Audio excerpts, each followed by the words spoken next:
All right, so now we are back with Queen Ang from Vietnam, aka Alex, aka uh, the guy, the guy. Sorry, wow, I butchered that. Sorry. Okay, yeah. Now for real. So we are back here with Alex from Vietnam. Yeah, she likes doing gang signs. She likes doing gang signs. A lot of them. Like every time she's seeing a picture, she's like, or always doing some gang signs. Yeah. So, Queen Ang, how you doing? I'm doing very well in Egypt. Doing Yeah. very well in Yeah. Egypt. Yeah. So, how's your experience been overall since you stepped into Egypt? Since I do you have to hold Just it? hold it. Okay. You can just hold it. Since I stepped into Egypt, there's a lot of things that I didn't expect it to be, and I've been through some crisis, like some personal problems. But still, I'm a chill girl, so I just go with the flow, things like that.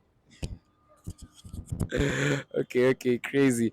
Yeah. I think that's a very it's a very valid point. Going through problems, like it's inevitable once you step out of your country. Because once you get here, like everything's different. It's a whole different paradigm. So it's inevitable that you'll land into some problems, whether personal, whether self-inflicted or external. That's just inevitable, and that's just how life is. Yeah, but good luck in solving your problems. I hope you're okay now. Of course, I'm okay. I'm always okay. Like, I lost my backpack in Cairo, and I went to Dahab with like two pieces of clothes and a toothbrush. But still, I can survive, and I still have fun. So that's kind of a person I am. That's Why are you crazy. laughing at my problem? Two clothes and a toothbrush Yeah. for 5 days in Dahab. Yeah. 4 nights in Dahab. You know the way Dahab is so fun, and there are so many places that you visit. So having two pieces of clothes is crazy. Like imagine just going to Fasha, which is like this really aesthetic restaurant, and you don't have like something fancy to wear because Yeah. I'm pretty sure like you had like some really good clothes, but right now you have to like wear a swimsuit or something to Fasha. I wear like a t-shirt and this exact pants. Yeah. But it doesn't matter. Yeah, it doesn't matter to me. I have the experience. That's all. Yeah. Yeah. Personally, let's not get into it, but yeah, I think it's evident that you have to create your own experience. Like it's Yeah. inevitable that you'll run into problems, and if you ruminate and ponder and just think about those problems, you'll have a very difficult time in Egypt or wherever you are. So it's better to just like focus on the positive, although things might be going sideways. Yeah, but okay, it sounds like a self-help podcast. Let's get to like the fun part now. Yeah. So right now we're in Hagada, second day in Hagada. How's Hagada for you? I think I went to two beach cities, and I think that Dahab is much better. Like Hurghada is kind of, you know, busy, hustle and bustle, things like that, and prices are so expensive. Okay. Okay. Yeah. So you were saying? I forgot what I just said. What was the question? You're saying how Dahab is better than Oh, Hagada. yeah, Hurghada is kind of like Hurghada is like kind of hustle and bustle, and it's too crowded. The price is like too expensive. It's too commercialized. But Dahab is kind of peaceful. It was lively, but it wasn't that crowded. And I don't know. I think it looks more beautiful than in Hurghada. Yeah, I'd agree with you on that. Yeah, Dahab is a more chilled, laid back place. Yeah, Like if you want to like connect with the sea and the like nature. nature and just like breathe fresh air and just relax and be calm, like Dahab is definitely the place that you need to go. Hagada is also nice, but there are so many people. Like there are so many people, so many tourists, and the fact that by the mere fact that we have like so many tourists in one concentrated in one geographical location, like they just heighten the price of everything. So even above bottle of water, Yeah, so like you buy this at 25 pounds, but when you're in a local city, you get it for like 10. You get, so like they inflate the price of everything, the basic commodities, like everything is just much more expensive in Hargada. Yeah, and then again, it's very crowded, and I think by virtue of it being crowded by foreigners, it's more cosmopolitan and more liberal. And I think I touched on this earlier.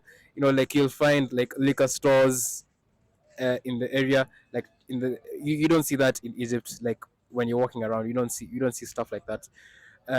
Like I was surprised to see like contraceptives at the counters in the supermarkets, and I was like, oh, this is different. Like I wasn't expecting to see such stuff like this in Egypt. But anyways, I'd say it has its own vibe, definitely, but it's still so nice. So we got here yesterday, and yesterday we were connecting with nature, not with the sea, but with the desert. How's the desert for you? The desert was really nice. Like it's my first time going to the, what is it called, like cart? Yeah, Yeah. the dune buggy, Yeah, yeah, that's the yeah. car, and then the Yeah, the car and the riding things quad thingy. bike. Yeah, it was really nice. Like he's also my driver because I can't drive. But like it was really nice. But I think that the experience gonna be better if we have more time to like explore around, go around, and things like that. If we have more time, you know. But like the desert and the friends, the experience there overall, it's really nice, and I had a lot of fun. Uh, could you expound on that point about having time to go around? Like, what do you mean by having time to go around? Um, yeah, so if you go on the riding thingy like that, you just, you know, you have to go with the group, and after you go with the group, they only, we go for like, you know, the distance that we go is a bit too short for me, and we after we reach the destination, we only have like 5 minutes to take photos and things like that. But for me, I would prefer that we can have more time to ride the bike on our own. Yeah, you know, have more time there, ride it more, and have more time to take photos, things like that, and it will be more, it will be better, you know, won't be like rushing around.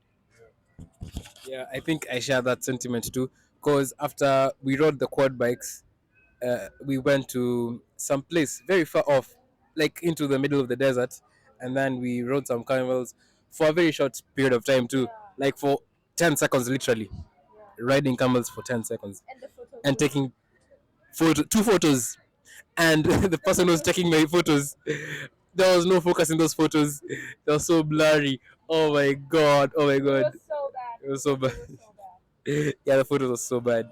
So yeah, I think I share that sentiment. Like we just need more time to savor that experience because it's nice, but we don't have that much time.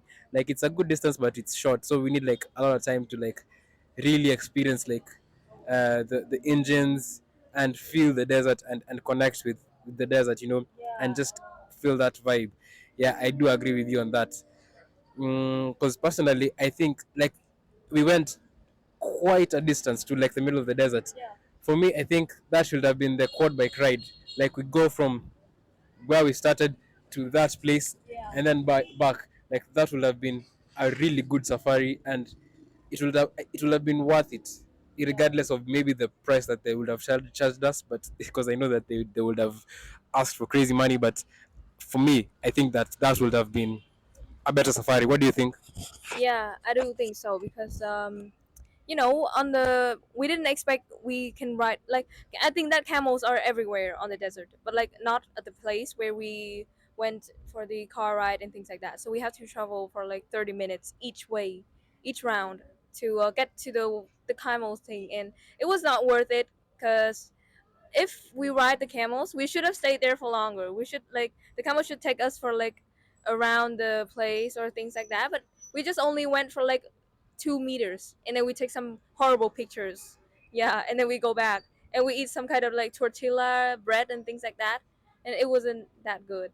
Yeah, so overall it was really nice, but I really need more time to contemplating, to stay there, to, you know, watch around, connecting with the desert more.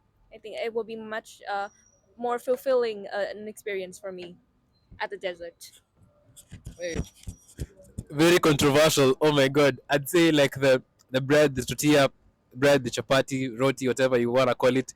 I'd say I liked the taste. Like it tasted like what it's supposed to taste like. Like I don't think I could have asked for more personally. I think it's not about the taste even. It's about enjoying the experience because like the lady there, she's like an artist, you know, like in the middle of the desert and then just baking this bread. Like once you have your 2 meter camel ride, you can just go in there and see how the process of how they're making this bread, rolling it and then like frying it and then like you get to taste it. I feel like it was more of an artistic expression than anything. I don't think you the taste actually matters, but when it comes down to that, it tasted good. I wouldn't expect more from it. That's just me as a person. But anyways, after that we went back to the place and there were some belly dancers, some people doing some tricks with fire and stuff. Like how's that for you? How's the food actually for you? Yeah, for the food, the whole experience. I think that the food was kind of, average. Like I think it's average because I tasted better things in Dahab. Like Dahab was set the expectation too high for me. The standards is too high. So I think that the food in Dahab it was better, and in Hurghada, I think the food is just like average. Like personally, I don't like Egyptian food, so everything tastes like for me. And the belly dancing. Did you go to the party in Dahab? Yeah, it was a Yeah, party. Yeah. yeah. Also, Dahab they set these expectations like too high for us. There's a party in Dahab that they were also like belly dancing, like some other kind of dancing and fire thing like that. It was so awesome. It was like wonderful. So when they do that in Hurghada in at the time when we were having dinner, I think it was for me because I have like much more higher standards for things like that. Yeah, so we just Oh my god, she's so hard to impress. What do you want? but like that have impressed me. That have impressed me. Like, wow, it was so wow. So when I come to Hurghada, it was like kind of the same thing. Like the same thing that I experienced in Dahab, it was the same thing that I experienced here in Hurghada, and I think that's why I feel this trip is kind of you know, Hurghada is kind of Oh, crazy, crazy, crazy. Okay, anyway, valid. I'd see why she'd say that. Yeah, but I don't know. Personally, I'm like more optimistic and more positive. She's so hard to impress. So hard. Okay, so after that, we came back to the hotel. Yeah, so we freshened up, and then we stepped out into the city, tried some street food, shawarmas. Yeah, and then we spent the rest of the night just walking around. So first of all, like, how do you find the hotel? I know that's gonna be a very bad review. I can just tell. But anyways, how was the hotel and how was like the experience of just like walking in her garden, experiencing everything? Now for me, in again, I don't want to be like negative in this podcast, but still, Proceeds to be negative. but like I think that everything here is below my standard. Like the have set just too high expectation for me. Like people here, I talk about the brother hotel in Dahab. It was kind of bad. I'm not gonna lie, it was kind of bad, and every other exchange participants told me that it was really bad. But like comparing to this one, I think this one has better facilities, things like that. But I still like the brother hotel in Dahab better.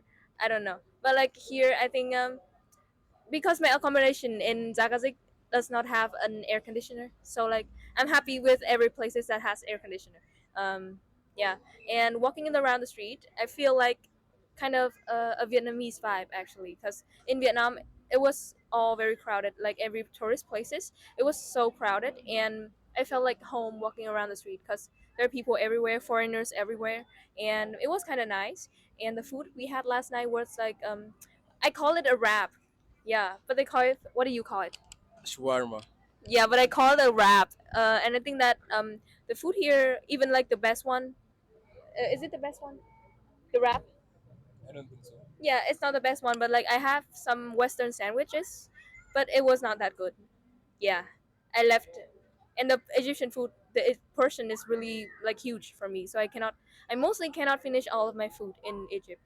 But yeah, it was But the experience walking around the street, it makes me feel like I miss Vietnam really much.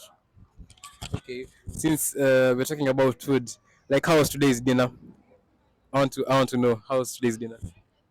I think that other EPs, maybe Jabez, likes the food, but for me it's because it feels like sandwich, like my friends like Deepak and Talia, they really like the food, but for me it was like the bread is really nice. I think the bread smells good, and it has like crispy. It was crispy on the outside, but like the inside, like the toppings inside, it was kind of like salty for me. It's too flavorful, and I think that it doesn't match with the bread. So I really like the bread, but not the chicken in the sauce inside.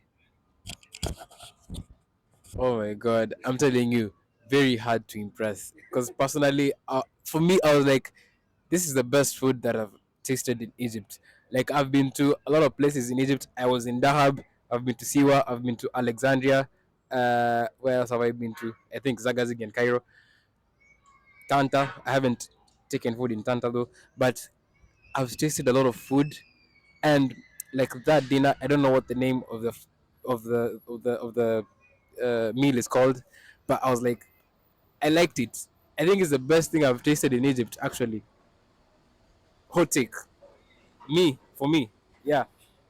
So like just hearing how she's talking about it, I'm like, oh my god, like what do you actually want now? Like, what what makes you happy? Like, what can you do to impress you? What can Safari? What can these people do to impress you? I mean, Dahab impressed me a lot, and I think it's because of Dahab. It's not because of me. It's because of if it's because of Dahab. And for the food, I don't really enjoy Egyptian food because I think that Vietnamese food are like just so pick, and yeah, and things like that. I have really high standards for like food and fruits also, and I think that the fruit here is a bit low quality. Like I tasted better fruit in other countries, like in Vietnam, in Thailand, and things like that. I had better fruit. Okay, I agree with her on the fruits. Like we had some I don't know, was it melon? Yeah, Yeah, and then they were like very soggy. squishy, very, very soggy. Yeah, it was Yeah, awkward. yeah, they didn't have that spunk, that crunch like Yeah. that you usually get.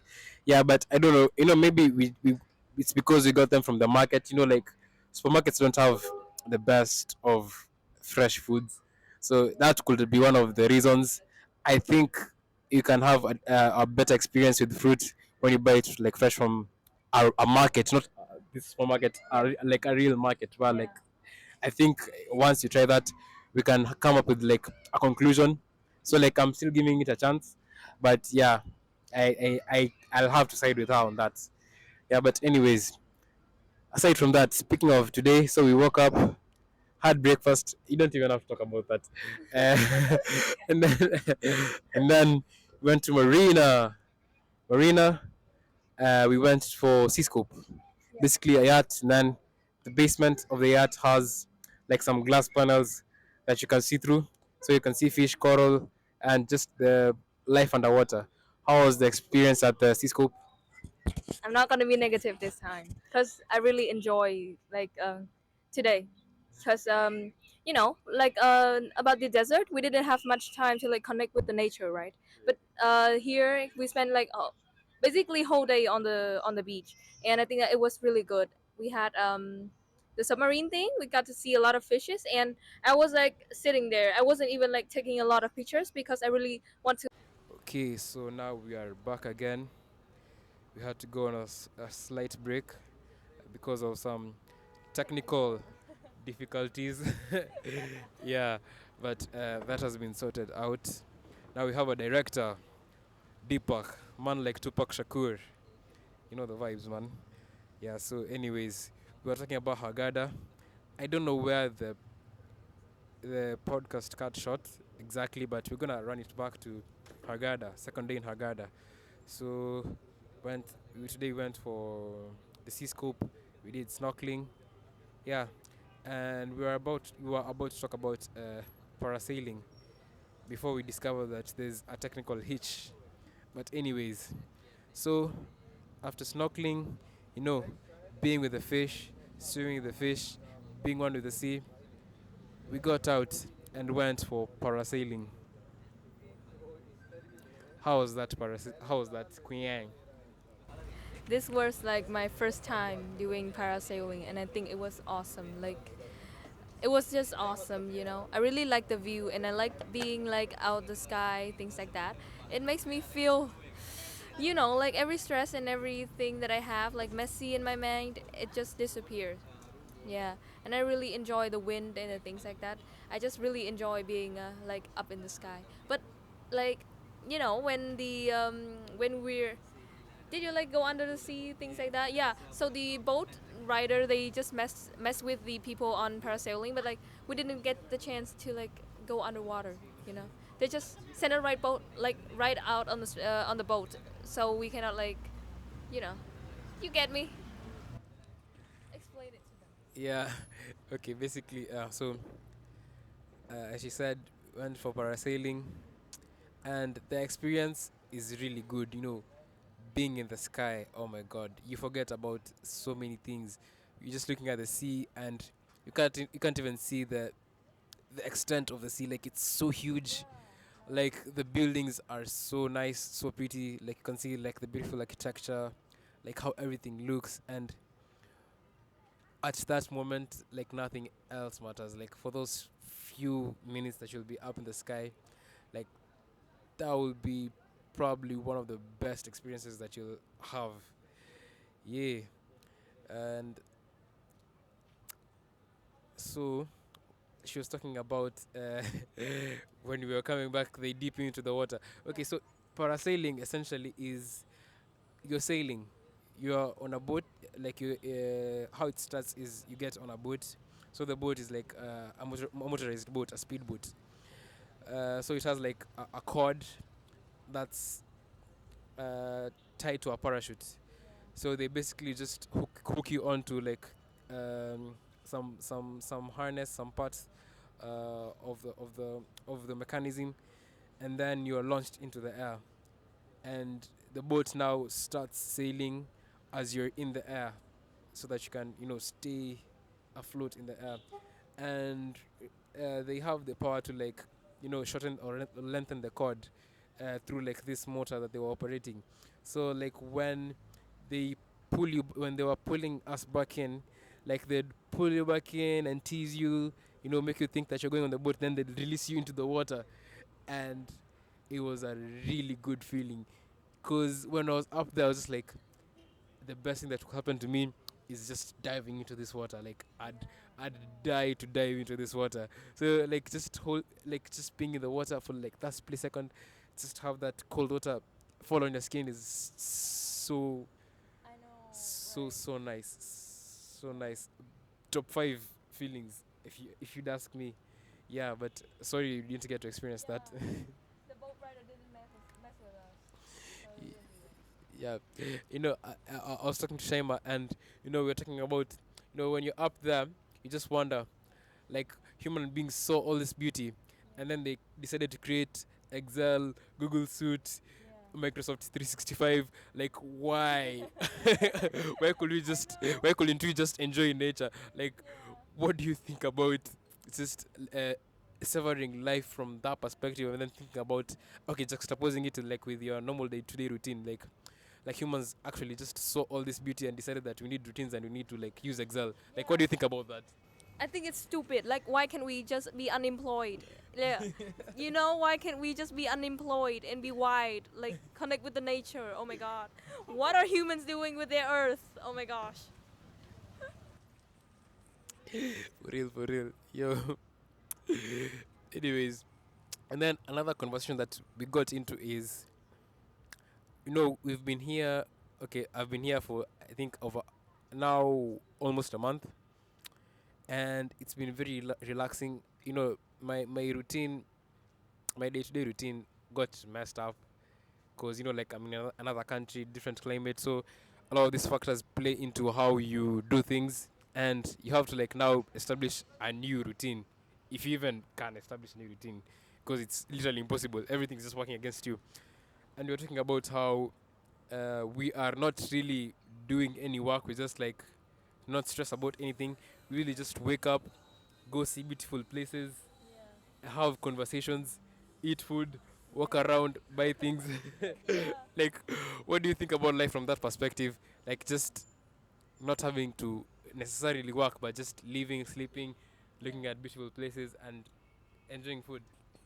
I think that this is like my best life because like I think that for most of us like in this competitive world we just too busy like working doing extracurricular activities doing Isaac yeah and then having internships move on with your careers things like that so you're gonna be like working 9 to 5 every day and I think that this kind of trip this kind of like program is really necessary for me it feels like a retreat for me so I can escape off the work of like everything. I left everything back in Vietnam and just here to enjoy it.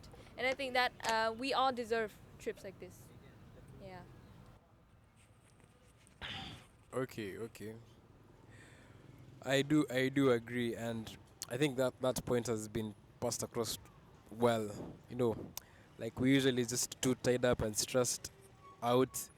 Just following our very rigid routines. But now being here, like personally, like I just realized that when I'm in Kenya, I usually have so much stress, and it makes me sick. Because when I'm here, I'm not worried about anything literally. Like even if I'm working, I'd say that's maybe shooting content, like recording videos, taking photos, editing, and doing all those. Like it's work, but I don't feel like I'm working. I feel like it's just something I'm enjoying, because it's work at the end of the day. But I don't feel like it's work. If you get what I'm saying, and I feel like I'm enjoying it, and I don't have as much stress as I usually have. Like being in Nairobi, in Kenya. Following the hustle and bustle and stuff like that. Yeah. So after parasailing, we talked about food, but after parasailing, we came back to the hotel. Yeah, now having conversations, just chilling, seeing what's around. So, Hagada, we've been here 2 days. You went to Dahab. That was your first trip. You stay in Zagazig, and you've been in Cairo. Yeah. So basically, how's Egypt generally? Like, what do you think about Egypt now at this point in time? I think that this is like not my best. I'm not living like in the best state of health or like it's not like if I live with my parents I'm gonna live like a luxurious life but in here I'm just being like on survival mode like 24/7. I always I survive in Daha for like 5 days with 2 pieces of clothes and a toothbrush and yeah but I still think that Egypt is a really nice place and because this is like a tourism like the country is like mostly based on tourism so everything here about tourism is really nice really developed I think and it creates like very like the best experience for every tourist and I think that the nature here is also very good and overall Egypt didn't treat me really well actually. I lost my backpack, I got into many kind of personal problem and I got scared every time I went on the street because I think people here doesn't see a lot of Asian people. So especially being a girl in a small town like Zagazig, people just stared at me and beggars keep chasing me down the street and it feels kind of scary but like I don't know. I still think that the experience is yours and you have to own it, And my experience so far is really good. Like back in Vietnam, even when we're walking on the street, we're like trying to relax. I still have to process a lot of information, like what do I have to do now, what is up with the work and things like that. And in here, I think I don't have no brain to process anything, and that's why I lost my backpack. But like, it's just the best feeling, Don't have to think of anything, just chill. Okay, okay. That's well put. Yeah. So, if you've said that you've experienced some form of discrimination, like being in Egypt and staying in Zagazig, like a small town like Zagazig, and seeing people maybe treat you a bit different because like they don't get to really see a lot of foreigners around, not in like in Zagazig and other small towns, like not in the touristic places. So like, how do you feel about that? Maybe someone acting weird when they see you, or maybe doing or saying inappropriate things. Like, how does that make you feel, or how do you, yeah, how does that make you feel? Yeah, overall, I think that Egyptian saying things like "ni hao" to my face, even though I'm Vietnamese, is like I think they're just curious, you know, or they just want me to buy something from their shop. They don't mean discrimination. They just mean like curious. And I think that although in cities like Cairo or Dahab, they see a lot of foreigners and they're getting familiar with it, I still feel that Zagazig, a small town, is like safer for me because they are purely just curious and they just want to, you know, ask where you're from and things like that. And I think that people in Zagazig are still kind of friendly towards people in tourist places like this because places like this, people just want to grab you and just want to like take your money and things like that. They just want to, you know, get you to buy something for them, and that's why they just always say hello, ni hao to you when you're an Asian. But like in Zagazig, people are just curious and they just want to be near you and to ask you like nice question, like where you from, why are you here, and things like that. And I experienced it. And I experienced the difference between the cities, and I still feel like it was kind of nice. And overall, the discrimination didn't really, you know, affect me much because I know it's just born on curiosities. Yeah. Okay, okay, that's very interesting to hear.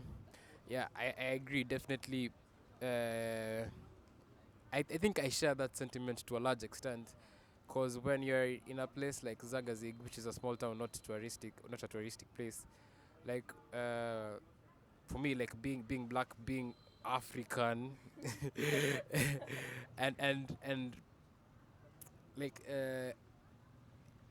the it feels like people haven't don't really see a lot of black people around, so they're curious, like they want, and they want to kind of relate with you, so like whatever they're saying or doing, like it's like they want to relate with you, because when people see me, like they're like I don't know, they try to maybe talk about something like football. When I tell them I come from Kenya, they're like, oh, Kenya, you go to football, you know, like some people think that Sadio Mane is from Kenya, although he's from Ghana, so like they try to relate with you, like the other day, I did a picture doing this pose, and people like Mbappe, and like you do, so like they're trying to be hip and do things that think that you'd align with as like a black person.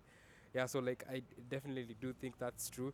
And when you're in touristic places, like uh, these people are nice, but they are nice to you when you're giving them money. But once you stop giving them money, they now become hostile, or they become their true selves. Because I've had some really bad experiences, like where you're being extorted out of your money. You're being charged so much for a service that costs very little. Yeah, yeah. So like, yeah, and then like when you meet them, they're like, how are you, my friend? How are you doing? Where are you from? Like that, being nice to you. They're asking you how about your day. Like being friendly, saying all the right things to get you interested. And when you don't buy whatever they're selling, now the interaction changes, the mood changes. Now they are now hostile. They are speaking more aggressively. It's not like it's not safe anymore, because initially they were talking to you nicely, and then now they're just, oh, they've switched up on you. Yeah, so I think I agree with you on that. Yeah, and then I'd say like the forms of discrimination that I've experienced, they're mostly passive aggressive. Like no one will tell you something nasty to your face, but they'll just do something that's passive aggressive, and you'll kind of just tell that, yeah, these people are being racist or something.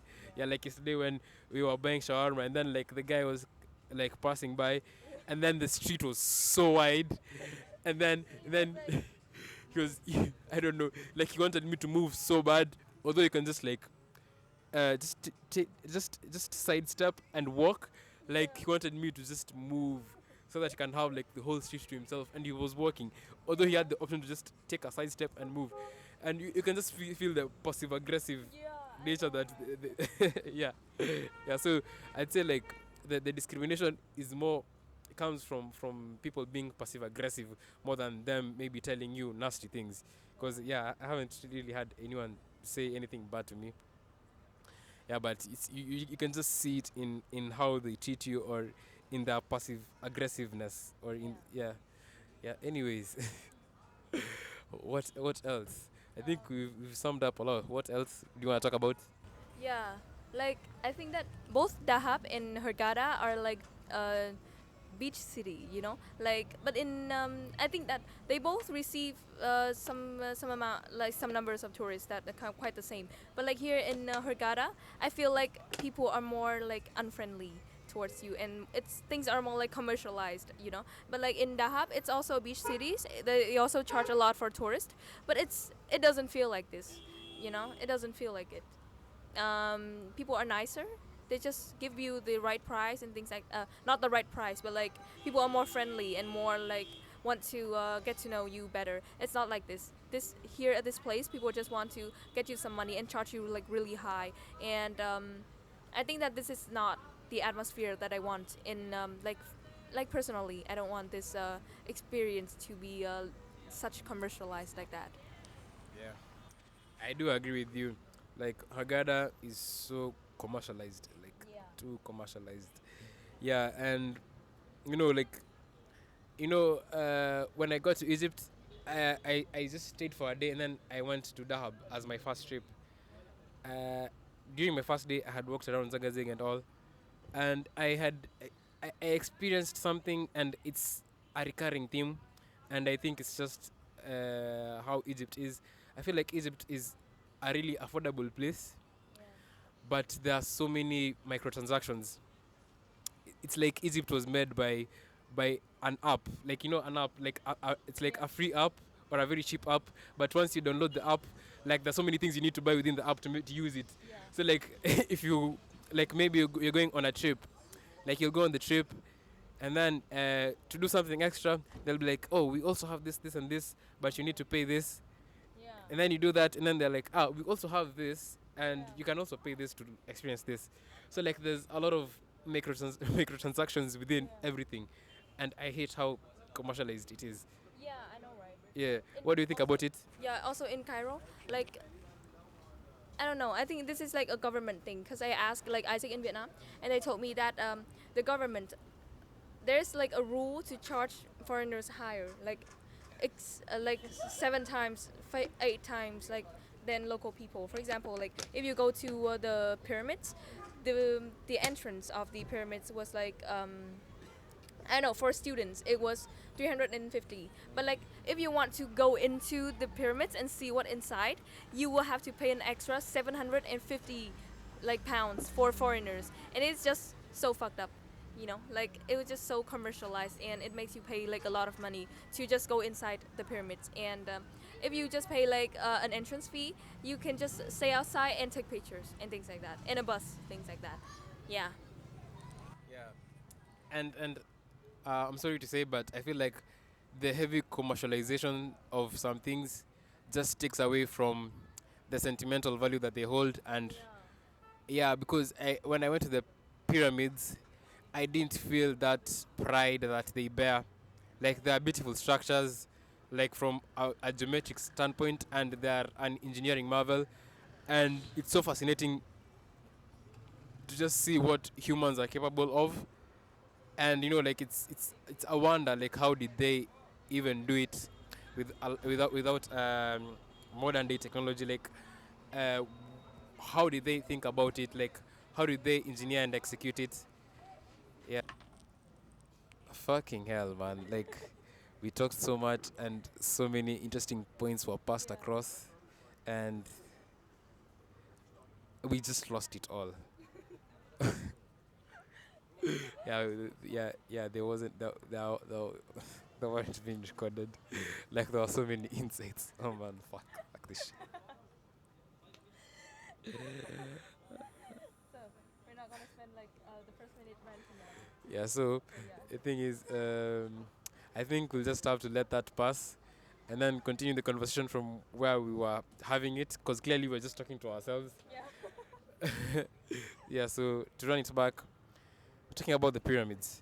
So our trip to the pyramids. So when we were there, personally, I remember not feeling connected to the place. It didn't have like a spiritual feeling or an aura. It just felt like this place that's heavily commercialized and and a place where tourists come to get extorted. Yeah. And yeah, like the pyramids are a beautiful work of engineering. You know, like the geometry, the symmetry, the architecture. Like you can just see the thought that went into building them, but you don't feel that feeling when you're there, Yeah. because when you're there, everyone is trying to sell you something. Like you can't savor the moment. You can't enjoy this majestic uh, structure, structures, or other structures. Like everyone is trying to sell you something. So you're just there trying to walk, trying to see the Sphinx. Someone's trying to sell you a camel ride or horse ride at very crazy prices, to say the least. And like you spend 90% of your time fighting them off, and like 5% or 10% of the time now actually seeing the structures, taking pictures, and savoring that moment. And for me, like, I didn't feel connected at all. Yeah, I just it didn't have that aura of these are the pyramids, these are a great feat of engineering, like humans were able to do this thousands and thousands of years ago, before modern day technology. Like it didn't feel like that to me. Yeah. Yeah, so how about you? Yeah, I agree with that, like 100%.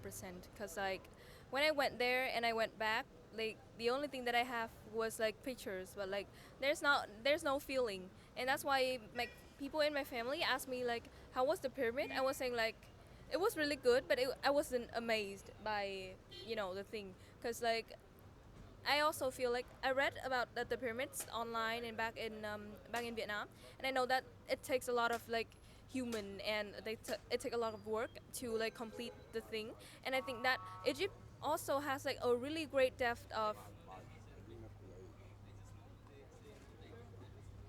you see you see that's how I feel. That's how I feel about Hurghada. Like people just cross you and throw things at you and trying to sell you anything. Yeah, but like I wasn't amazed by I read online about the pyramids, and I know that it takes a lot of work and a lot of like people bodies and things like that, but like I also feel that Egypt has a really great depth of history, and there's so many things they can take pride on. As I went to a museum and I also went to read about the mummies and about their like history and lives and things like that, but I think that people here, people like local people, they don't know that it's not something that they would like put in their mind or take pride on the rich history that it has. And I think that's why I didn't feel amazed by the pyramids, although it we should have feel that way about the pyramids when we come. Yeah, that's what I think. Yeah, yeah. So I feel like that's Egypt in a nutshell. What? Like they have this really amazing history, and they've capitalized on it to a great to a very great extent. And kudos to them, because they are getting a lot of money out of this.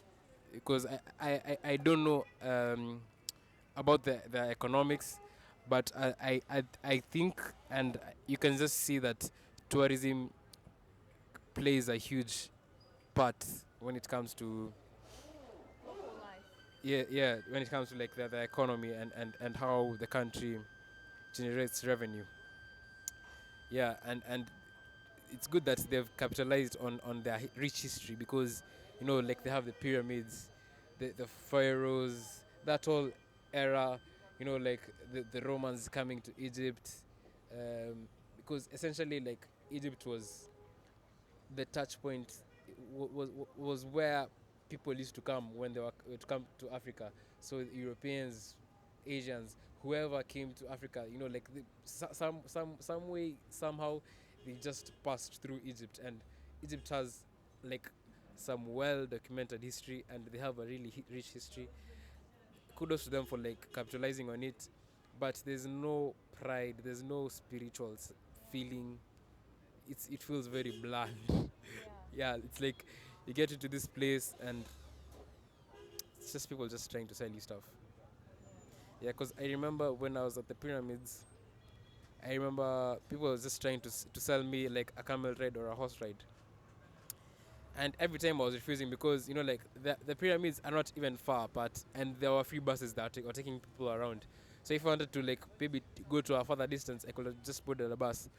So they were just trying to sell me these rides for like a lot of money, like 20 euros, 10 euros, or $10, $20, or even 50, because they usually start at 50 and then they now reduce it.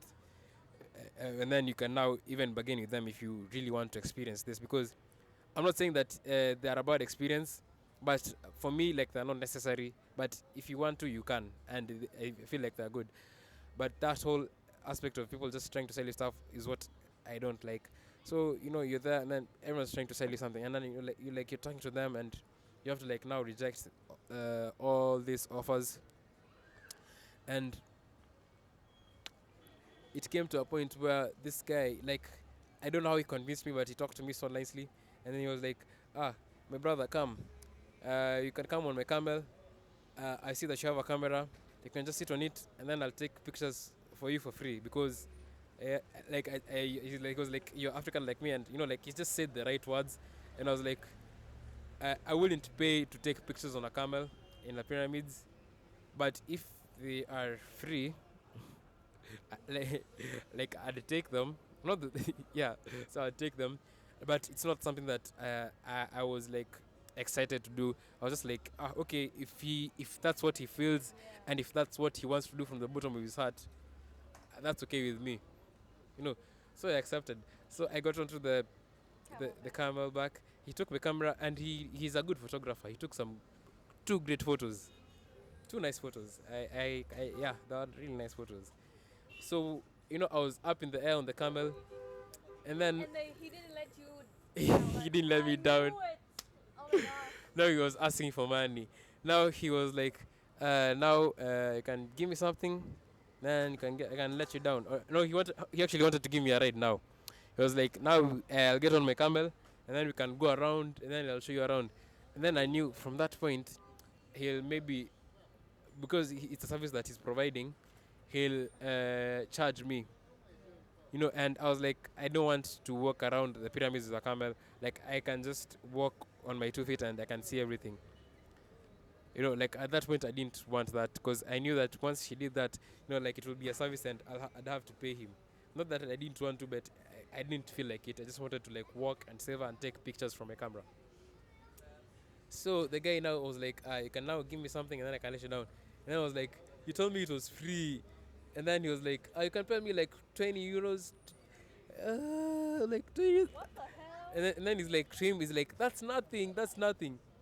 And then, you know, like, because you're a foreigner, they assume that You have a lot of they have a lot of money. Have a lot of money.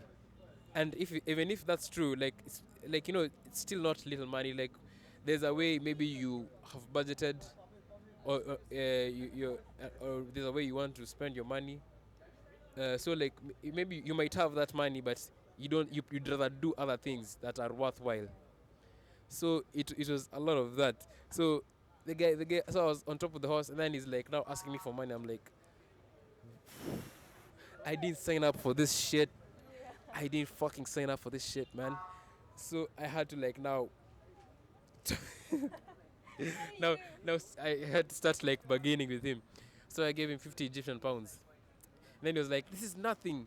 I was like, it's free. Like, 20 pounds is like free. 20 euros is like free. Like, 10 euros is like free. Like, that's little money. It's like nothing.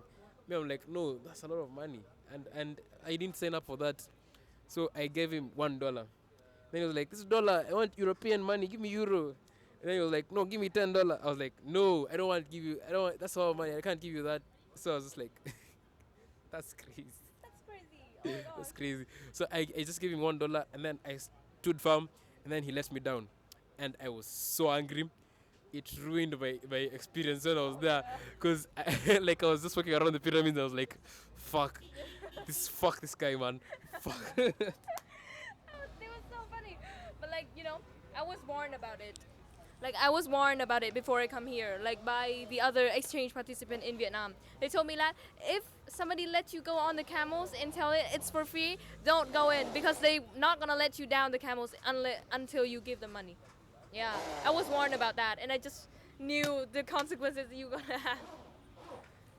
Because at that point, it's extortion. It's not even like people selling you stuff. It's extortion. It's blackmail.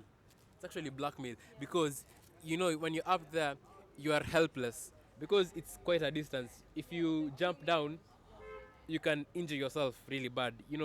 So you're literally helpless. You can't help yourself down, and they basically have all the control in that situation, and they tricked you into it, mind you. Either I tricked you into you didn't consent. You didn't consent to that, and then now they're like you have to pay them for them to let you down, and now they have all the leverage and they can extort you. So it's up to you to like have resilience and be headstrong, and just be and stand firm. Although you're up in the sky sitting on a camel, you have to stand firm and ensure that they don't take a lot of money from you, because you at the end of the day you'll just have to pay them something for them to let you down. So like after that it just ruined, it put a bitter taste in my mouth. Like not because like I didn't give them a lot of money, it was about 100 Egyptian, but just that whole blackmail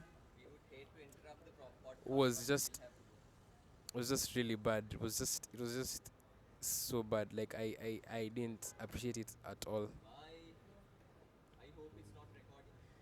Fuck you. Yeah, so as I was saying, I just hated that. I really hated that, because I was just walking, and then I was seeing the Sphinx. I was seeing all these beautiful things, but I am not even connecting to them anymore. Not because I even spent a lot of money, but because of like that act. Like someone can trick you and Yeah. extort you. So scammed. Like for me, like that was just a really bad experience. Yeah. Yeah. So So sorry, bro. But like I had the same thing.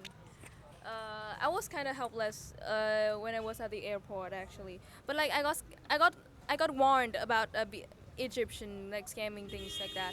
So at the airport when I was just came down, I couldn't like connect to the Wi-Fi so I can talk to people in Isaac, so they're gonna pick me up.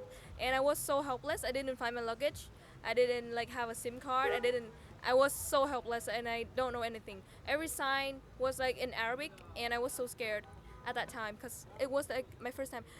When I transited in like Shanghai airport, and the instruction was really clear, but like in Cairo airport it was so messy. It was a lot of people. People were lining up in some like shops and things like that, and I don't know. I had no clue what to do. And some guy, like a guy, he was like coming to me like, "Hello, ladies. What do you need? Can I help you?" Things like that. And he just like, I told him that I cannot find my luggage, and then he just grabbed my thing. He literally just grabbed my luggage. He grabbed everything and he put it on a cart, and then he pushed it outside for me, and then he will ask for me like $20 and things like that. And I was like, no, I cannot do I cannot do that. I didn't ask for this and things like that. But like he still tried to grab my luggage. Like he was so big, and I was like so tired. And it was so small, and then I cannot like held it back and things like that. So he just keep doing that until I went outside. He just after I gave him the money, I was told him that okay, I can only give you like $2, and then he was saying things like, "My village is very poor. I am from a poor family. My wife is home. My wife is sick," and things like that. So he just ranting about his situation and his condition being poor. So I gave him like $2 and things like that. And after he took the money, he just left me there, like on the cart and things like that. He didn't even help me with the luggage, putting it off the cart and things like that. I feel so scammed, and I think that yeah, people around were just like always looking at you because I was at the airport and I was exchanging like a lot of Egyptian money, Egyptian pounds. Yeah. So I was taking like a whole pile of money like this, and people were just looking at you, and I feel so like dangerous around. And I think that that's a thing with Cairo and like tourist places. And I feel lucky that we're in Zagazig because we're not gonna see those things happen, and it's quite safe to be in Zagazig actually. that's very true. Like that's the other thing. Like it's really hard to experience good customer service. Like if someone's being nice to you, just be careful. Yeah. Yeah, that like they're not being nice to you for no apparent reason. Yeah, so I'd say like that's the worst part about Egypt. Like if someone's being nice to you, it's probably because they want something in return. Like finding genuine nice people in touristic areas, like just nice people, is not easy. I believe they're there, but the rule of thumb is if someone is being too nice to you, be careful. Be careful with nice people. Yeah, be careful with nice people. Yeah, at the end of the day, they just want something from you. Yeah, and they want your hard-earned euros and dollars and pounds, British pounds, sterling pounds. Yeah. Oh my God. I think we talked about a lot, but I don't think we have that footage. Yeah. Yeah. Anything you want to talk about? Yeah. Actually, I don't know, but like I got scammed. I got a lot of problems. But overall, it's still a nice experience for me because this is like my first time being out of my country alone, flying alone. This is my first time being in Africa. This is my first time using English in like 1 month for like over a month and things like that. I always speak Vietnamese. I never speak English like this much, and I never like been with so many people, so many ethnicities, and it just I still feel nice about it, and yeah, I love the people around me, like my roommates, my other EPs, and the Isaac and things like that. I haven't got any problems with the people actually. I only have problems with like being scammed and being brainless, so I lost my backpack and things like that. But it's just like small difficulties, small struggles, and I think that those kind of struggles, those kind of things that you feel, like the emotions that you feel, gonna make the experience like more memorable for you, and you will have like stories to tell when you go back home. Yeah, I agree. I agree, especially okay on many points that you've said. But when you said that it's the first time that you have had to converse in English for over a month straight. Oh my God, that's so true. Yeah, I feel stressed. I feel left out. I don't want to As- use English anymore. yeah, it's so hard to communicate in English. Oh my Yeah. God, it's so easy. It's so easy. And like when you're in Kenya or when you're in your country. For me, when I'm in Kenya, like we use English mostly in like professional settings Yeah. or in school or like when you're trying to do something professional or something, or maybe when you're having a conversation with your friends or whoever. But like you have the leeway of switching between like Swahili or Swahili and like just speak a whole other language. And like at the end of the day, like when you're done with work, when you're from the office, when you're from school, you get to just rest and maybe speak your native language or speak Swahili, with your family members or your friends, and you get to unwind, because it's the first language that you learn, and it's easier to for you to articulate points in that language. So now here, you're just constantly speaking English. Like I've said sentences that I thought I'd never say. It's just Yeah. to articulate a point, Yeah. because in like in Swahili, like I can just say a word, and it encapsulates like a whole action, a whole feeling. But if I want to translate that word to English, I'll have to use a sentence or even a paragraph to Yeah. explain the same thing. But in Swahili, I'll just say a word and someone will understand what I mean. Uh, uh, oh my God. They just cut the lights. Oh my God. There's so many technical problems in this vlog. Oh my gosh. Okay. I think it's even stopped running. It's Yeah. blinking. Yeah. Can we just cut it? Just finish things. Let me see if it's running. And then we